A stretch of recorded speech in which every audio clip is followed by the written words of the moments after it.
आज मैं बताऊंगा आपको कि इन स्विच बोर्डों में कौन कौन से इलेक्ट्रिकल उपकरण लगे हुए हैं और उन सब इलेक्ट्रिकल पार्टों से उपकरणों से मैं आपको परिचित कराऊंगा, इंट्रोडक्शन दूंगा, जान पहचान कराऊंगा आपका, और ये कैसे काम करता है, उसका नाम क्या है, इसका काम क्या है। ओके, तो शुरू में मैं देखता हूँ कि हर एक बोर्ड में इंडिकेटर होता है।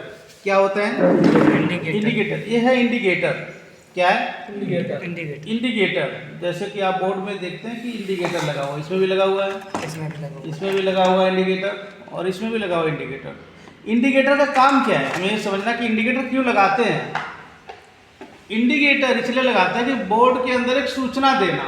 क्या देना?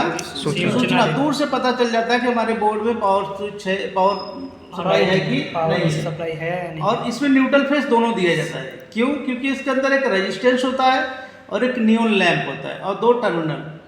ओके, तो इन इंडिकेटर का कार्य है कि दूर से देखने से या नजदीक से देखने से पता चल जाता है कि पावर सप्लाई है कि नहीं है। कई इलेक्ट्रिकल उपकरणों में लगाया जाता है इंडिकेटर, लेकिन उसकी डिजाइन, उसकी मॉडल दूसरे अलग अलग। दूसरा था फ्यूज। क्या होता है? फ्यूज क्यों लगाया जाता है? हमें ये समझना कि फ्यूज में एक फेस इन और दूसरा फेस आउट, मतलब इसमें न्यूट्रल, फ्यूज में कभी भी न्यूट्रल नहीं दिया जाता। इस बात को मैं आपको सोचना कि फ्यूज में कभी भी न्यूट्रल नहीं दिया, इसमें हमेशा फेस दिया जाता है।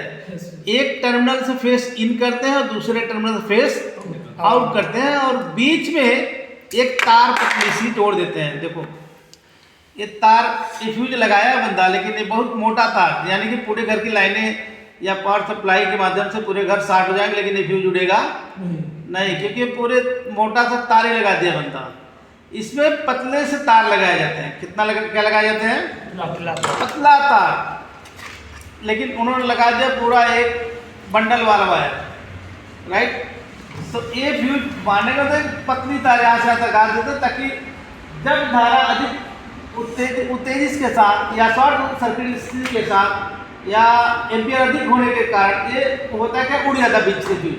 तो सारे इलेक्ट्रिकल उपकरण, जो पंखे आप देख रहे हैं ना, सारे बच जाते हैं। ये सारे छत पंखे शॉर्ट होने से बच जाएंगे आपके, ये सारे लाइटें, सारे वायरिंग शॉर्ट होने से बच जाएंगे।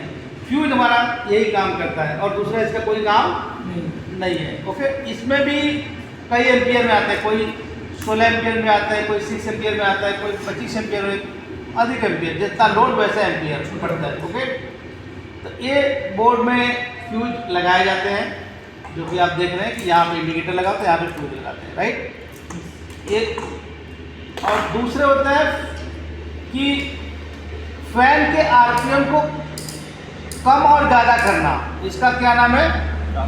Regulator, ceiling fan regulator. क्या नाम है? Ceiling fan regulator. इसका कार्य है पंखे के आरपीएम को कम और ज़्यादा करना। इसमें 2 तार आते हैं, आप देखेंगे 2 तार दिख रहे हैं ना, लेकिन इसमें कभी भी न्यूट्रल नहीं दिया जाता। बहुत सारे टेक्नीशियन इसमें कंफ्यूज हो जाते हैं। क्या हो जाता है?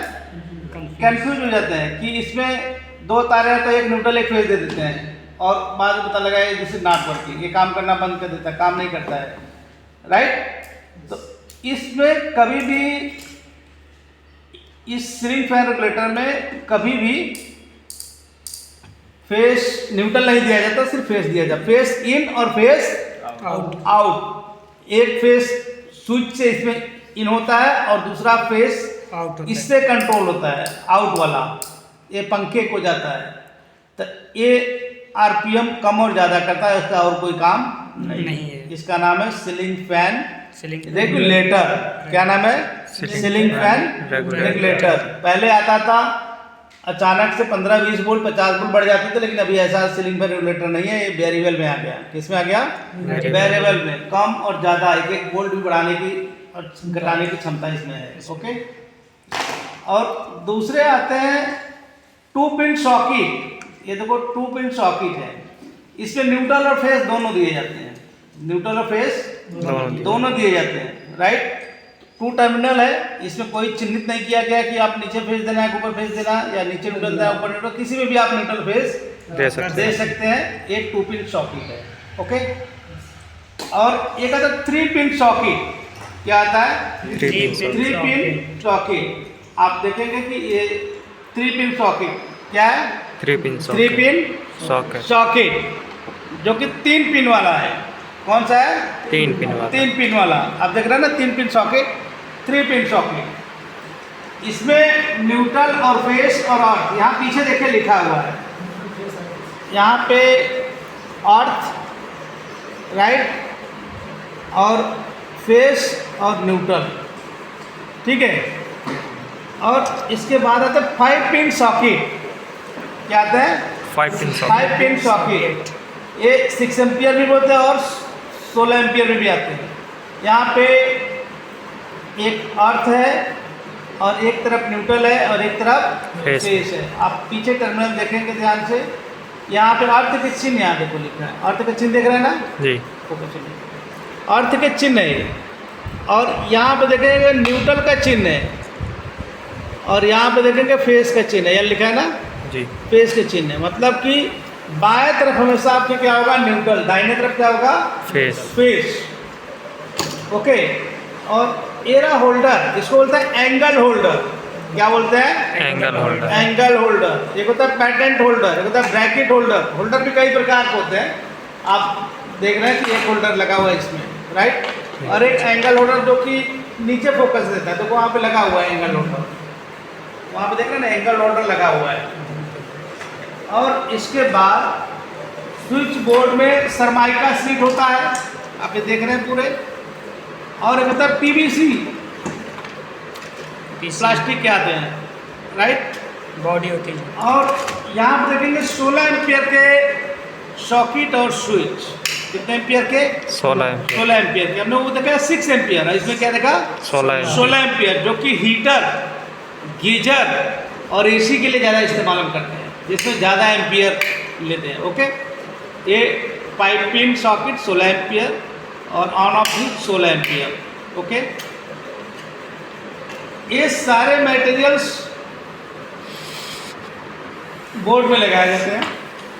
और जहाँ पे हम जब देखेंगे कि बोर्ड के वायरिंग डायग्राम के हिसाब से, तो यहाँ पे देखेंगे 2 सीलिंग फैन रेगुलेटर डाला हूँ, एक होल्डर है और इंडिकेटर है, फ्यूज है, और यहाँ पे एक सॉकेट है 5 पिन का और 3 स्विच है। ओके। मैं इसका वायरिंग डायग्राम बना के आपको दिखाऊंगा, समझाऊंगा, बताऊंगा, सिखाऊंगा। ओके। तो you are ready? Yes. Okay. तो आप सबको समझ में आ रहा है जो आप सीख रहे हैं? समझ में आ रहा है? जी। समझ में आ रहा है? बिल्कुल पक्का? तो अपने से भी करना है। यस। मैं अगर कि आपको थ्योरी बताता रहा हूँ तो आप प्रैक्टिकल खुद करना है। यस। और इंजीनियर और लेबर में फ़र्क जानते क्या होता है? इंजीनियर और लेबर में फ़र्क होता है कि इंजीनियर ड्राइंग पे काम करता है, एक बार ड्राइंग सेट हो गया उसके दिमाग में वो काम करता रहता है। लेकिन लेबर क्या होता है, जितना बताएंगे उतना ही करेगा। एक स्क्रू बोले कसने के लिए तो बगल में स्क्रू जानता है कि इसमें कसा जाएगा, लेकिन कसेगा नहीं। वो बोलेगा अगला बताएगा तभी कसेंगे, वेट करेगा, इंतजार करेगा। तो उसी को बोलते हैं लेबर। जितना कहेंगे उतना कसेगा। बट इंजीनियर जो होता है वो ड्राइंग पे काम करता है। किस पे काम करता है? ड्राइंग पे। समझ में आया?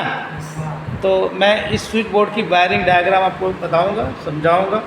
तो जो मटेरियल मैंने बताया स्विच बोर्ड का, आसान हो गया समझना आपको? Yes. Okay, thank you, bye.